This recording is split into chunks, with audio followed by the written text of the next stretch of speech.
Okay, so today I have an actual prompt for the video to hopefully keep a streamlined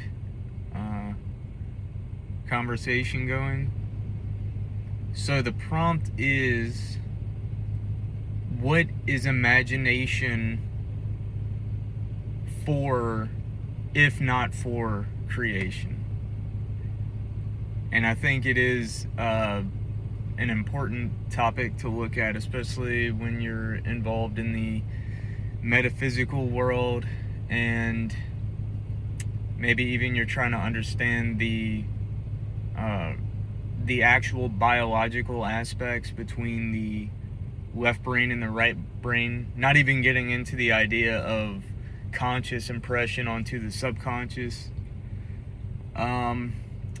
And I have ran across many people who are biblical, or they preach the Bible from a point of view of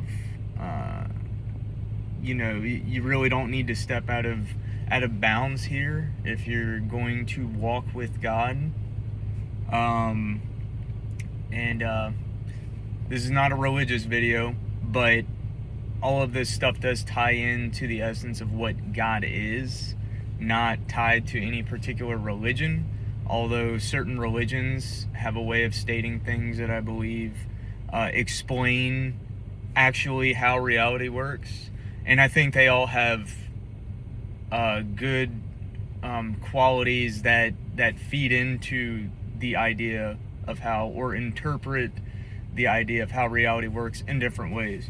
So anyways, I've heard certain figures and people, influential people, try to spread the message that the imagination is evil, or the imagination is not to be meddled with or experimented with.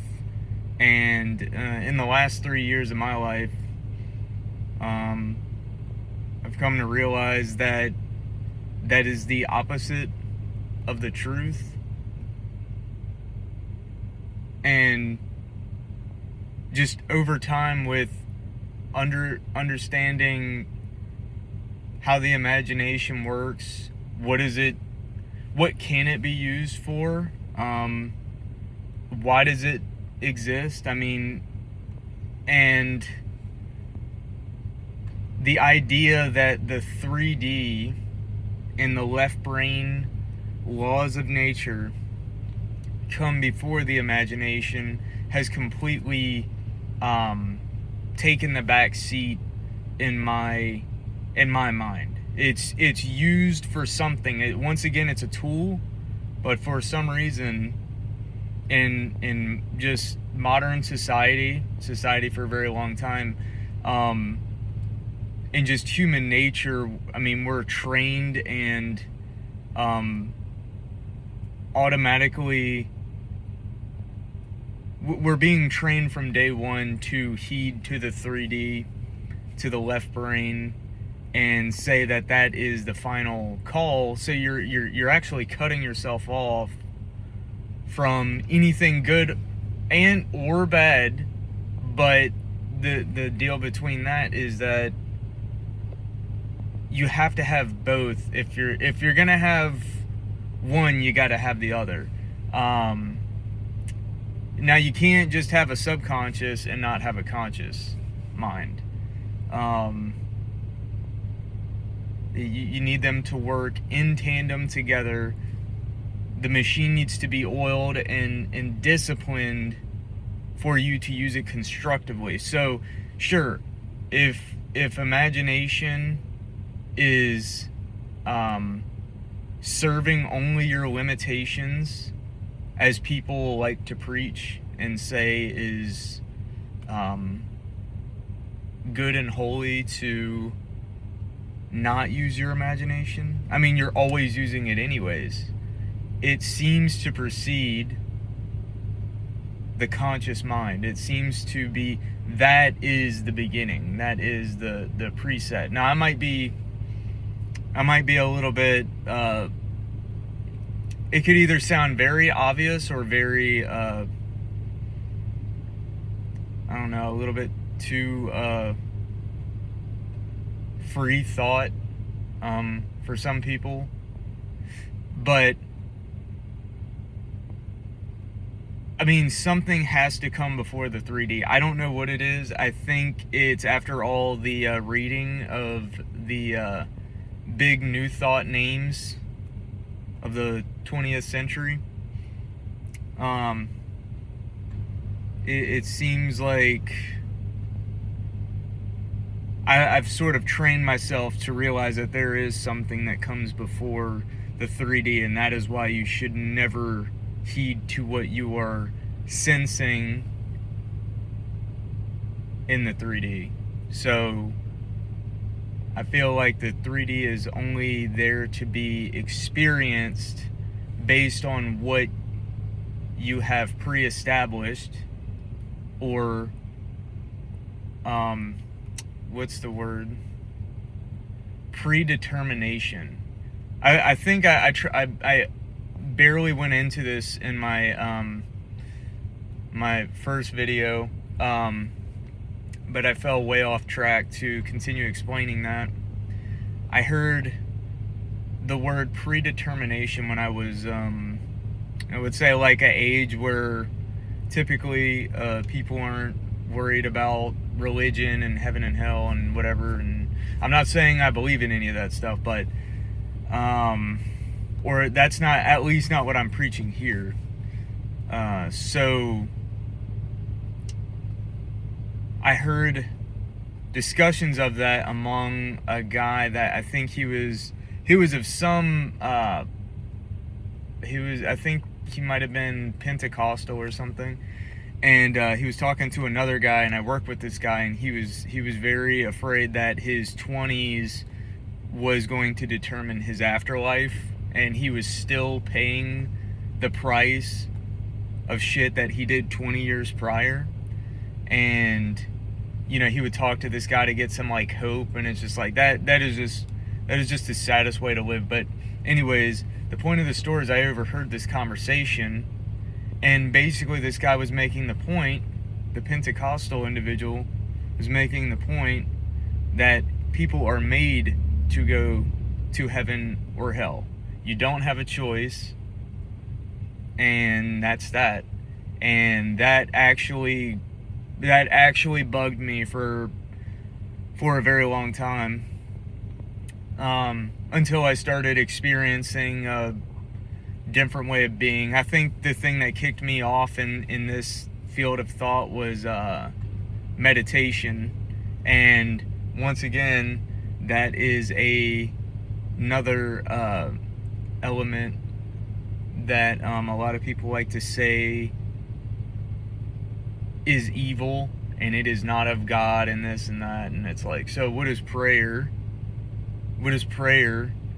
You know, it's the same damn thing, and most people aren't even praying right. So really, you have to look past a lot of people's words like that, and it's just like, if you know the truth and you know that within yourself, and you don't have to go around and tell everyone that, you know, then you might be onto something. So anyways, wanted to say premonition, predetermination.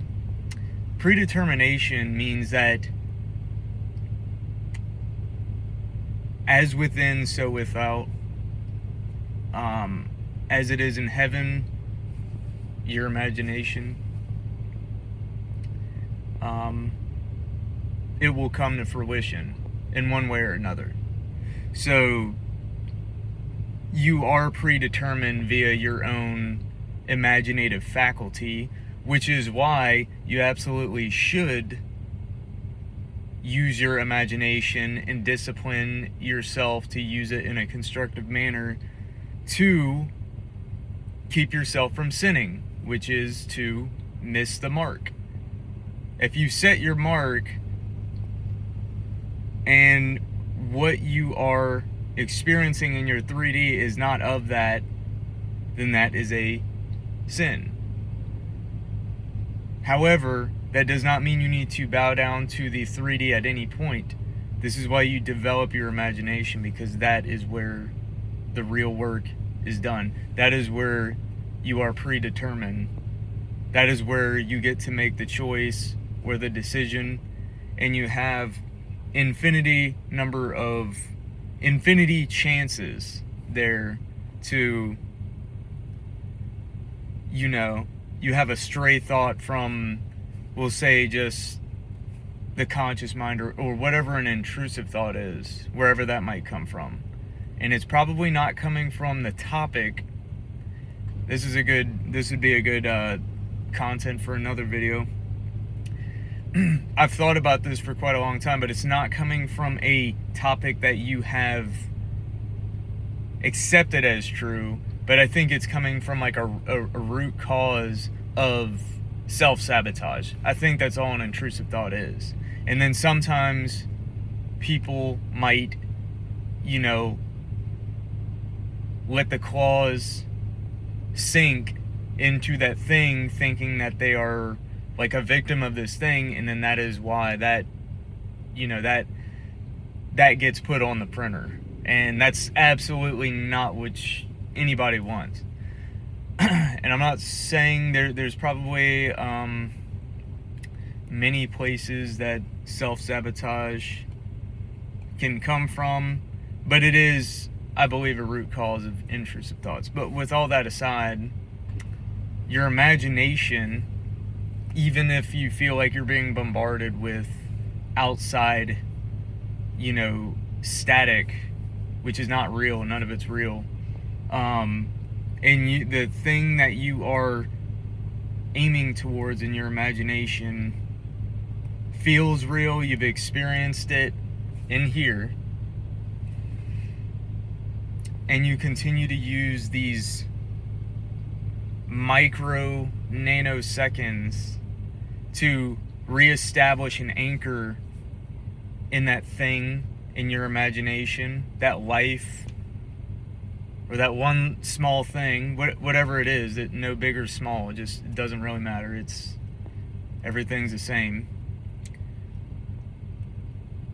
And if you feed and discipline your imagination, then you can keep from sinning. And that is your freedom. That is the ultimate spiritual freedom in your body. And I believe that's what the imagination is used for.